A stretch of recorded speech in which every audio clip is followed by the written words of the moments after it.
All right, everybody, welcome to another deep dive. Today, we're really zeroing in on something I think every leader thinks about, how to help your team be the best it can be.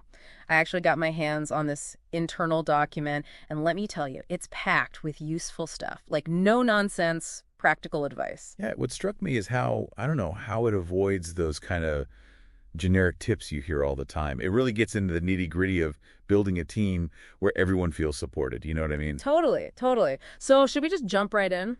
Let's do it. Okay, cool, cool. So, the first thing that really jumped out at me, honestly, was all this stuff about KPIs. Right, and they make a good point, which is KPIs are like, think of it like a compass, not the whole map.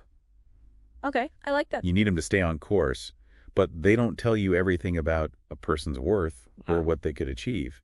And that actually reminds me, because they talked about this too, it's not just your classic KPIs like, did they finish the task on time, but other stuff too. Like they even had knowledge sharing as a KPI, how well someone spreads info to the team. Exactly. That one really stood out to me too because it shows how important those contributions are, even if they're not always obvious.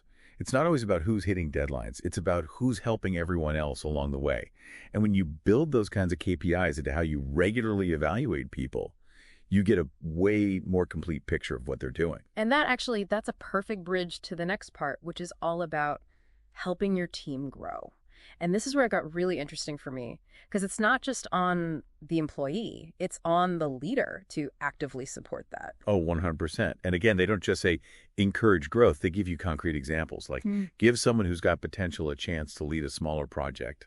Let them cut their teeth on something real. Oh man, that reminds me of this one time early in my career, my manager let me lead a project.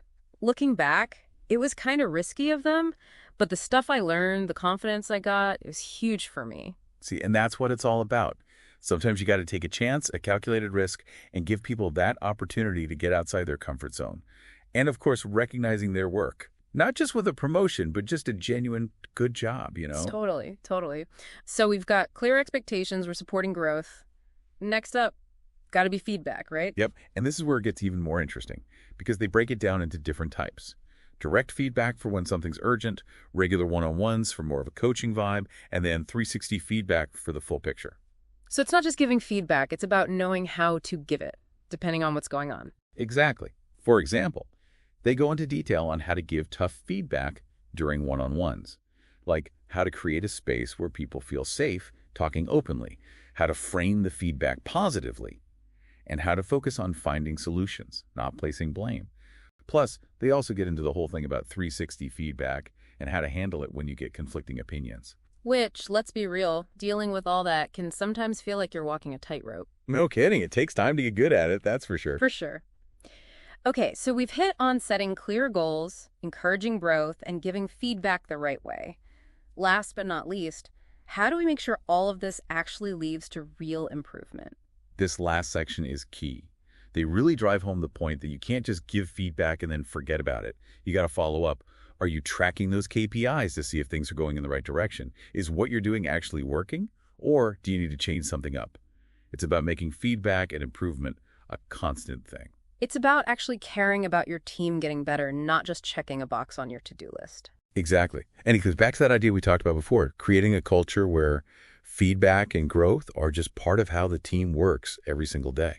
That's really something to think about. This has been an awesome deep dive, tons of useful advice, and stuff that really makes you think. It's been great chatting with you about this. And to everyone listening, thanks for being here with us. Keep sending in those deep dive requests. We love hearing from you. Until next time.